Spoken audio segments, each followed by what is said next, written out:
Hey guys, welcome back to Intuitive Angling, and much appreciated you guys checking out today's episode. Today guys, we're going to be talking about this one bait that pros have stopped fishing it. People have stopped fishing over the past 5 years. I don't understand it because it's a fish catching bait, but for some reason you don't hear anything about it, and I don't understand why, because right now it's a good time of year to fish it. So we're going to show you what that is in today's episode and dig into that a little bit here. Also guys, a couple quick housekeeping tips to keep the lights on here in the tackle room, since YouTube has basically just kicked the creators in the balls with all the changes they made last year. Made it tougher than ever to, get videos out there in YouTube. But anyway, right now, Solarback guys, I've got about a 1 week left on the sale on my signature series, RB2s and 3s right now. You can get them at 40% off right now, including for prescription lenses. And if you use the promo code RandyB, you get free shipping and handling. So I'll put the Solarback link in the description of this video if you guys would like to get a pair of them. And also guys, thank you very much for everybody that's taken time to subscribe here to Intuitive Angling. If you want to help the channel and you like the content, all you have to do is just hit that subscribe button, free and easy. Hype the video with that hype button, like the videos, make a comment, all that stuff helps push the videos out on the YouTube algorithm, and really appreciate that if you're doing that. Okay guys, right off the bat, I'm gonna tell you what it is. Bait nobody fishes anymore, or the pros have stopped fishing it, you don't hear nothing about it, is the frog. Guys, what the heck has happened to the frog? It's like this was such a dominant bait for a decade or more, probably up until about 5 years ago. Actually prior, to when spotlighting came out. Once the spotlighting took the stage, a lot of lure categories like frogs just sort of went by the wayside. And a lot of people know the frog raised to fame through Dean Rojas. He's probably had more he definitely has had more success than anybody with the frog. Ish Monroe from California has done pretty good on it too. But frogs have been around forever, guys. I remember they used to have a frog called a snag-proof frog, and I remember seeing advertisements in it in Bassmaster magazine back in the early and mid 70s when I was a kid. They've been around forever, they've been catching fish forever, and they will catch fish forever because they look like a frog on the surface of the water, or some type of a bug, or some type of a wounded bird, or whatever they think it is. But under the right conditions, bass love a frog, and they still work as good as they ever have. There's several different lure categories out there. Frog's one of them. Another one is like pitching and flipping, frog fishing, spinnerbait fishing to a large extent. You don't hear as much about that, and some type of shallow cranking. All those techniques that were dominant for so long, you just don't hear much about it because everybody's throwing that stupid ball head minnow looking down at the screen. That's just probably why it's happened. But let me give you guys some real quick tips and advice on a frog, as far as if you want to try it. Just some general foundation that'll really help you out. And also guys, I'll put my, this is the Megabass Big Gabot frog, best frog on the market. I'll put this in my Tackle Warehouse link in the description of the video if you guys want to get a big Gabot. But let me give you just a few foundational tips that'll help you with the frog. First of all, trim your frog skirt back. I've trimmed that one back. Let me get one here. Here's usually how frog comes out of the package, and I've trimmed it back like that. By trimming the skirt back, it gives the frog better action. In other words, when you work a frog side to side like that, having less drag from that skirt gives it better side to side action. So always trim that skirt back, and also it helps with the short strikers a little bit. Another thing guys, you can see that I've done here, the hook, take a pair of pliers and bend this hook point out just a little bit, like a 1/16 of an inch. And that extra hook point, you see here the difference. I bent that one out there. You can see it's sticking up just a little bit, and the other one's is flush on there. So just bend it up a little bit. It's gonna help your hook sets. And then most of the time on a frog, guys, I use 30 to 40 pound test Seaguar Smackdown braid. A lot of people use 65. 65's overkill. You'll get a lot better action on a frog and cast a lot better using the 30 to 40 pound test, and you'll never break off either with that. So that's the setup with it. Another thing when you're using a frog rod, guys, since you're using braided line, don't feel like you have to use some pool stick rod. I mean, you can get by with just like a medium fast tip, something like that, usually a 7-foot rod.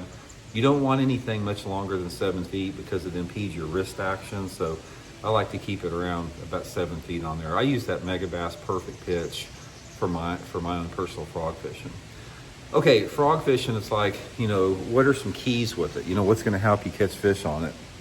This is the time of year the frogs work really good. In my opinion, the best frog fishing time is anytime the water temperature is over about 75 degrees. So depending upon what part of the country you're in, that can be, it might have been a month ago, it could be now, it could be next month. But 75 and plus, 75 degree water and warmer is the best for frog fishing, and here's why.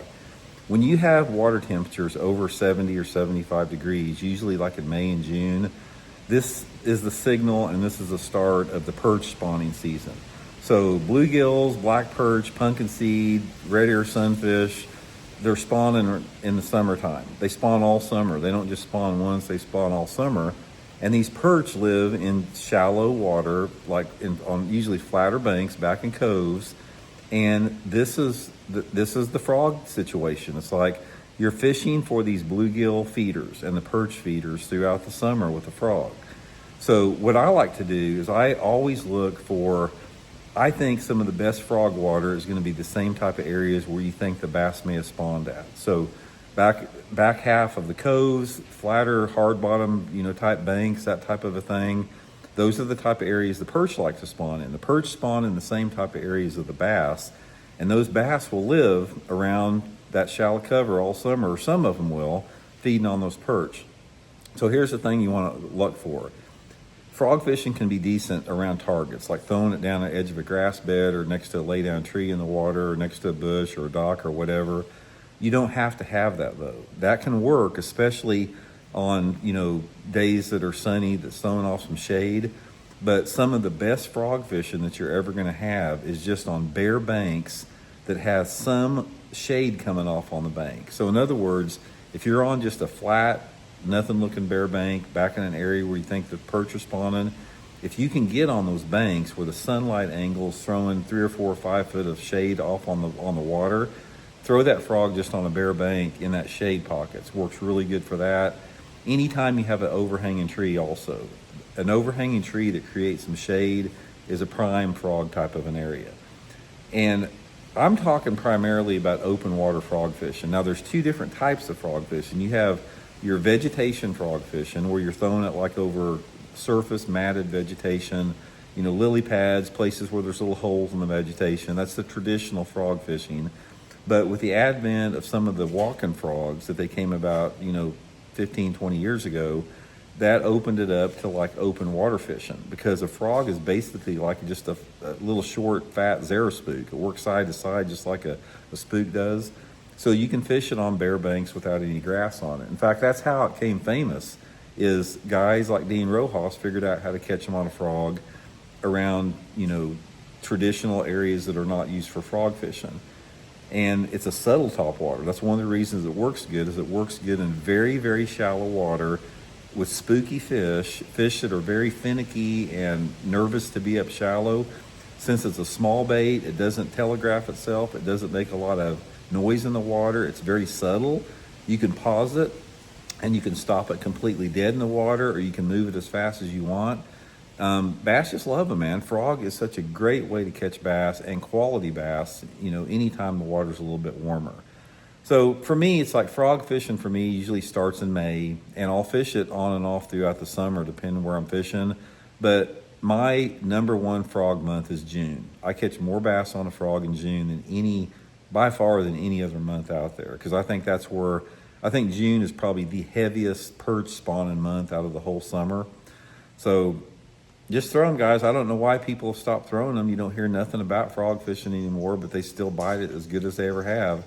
And colors, I don't know if they're that important. The 2 primary colors I use are a black frog and a white frog, or something along those. I will use a frog pattern frog occasionally, but I normally use a black frog on sunny days if I'm fishing shade in sunny days, and if the water's a little bit cleaner, and then I'll use a white frog on a cloudy day, or if the water's got a little stain to it. So anyway, guys, hope it helps you catch some. And again, I'll link that big gabot in my tackle warehouse link here if you guys want to try one, and we'll check later. See you guys later.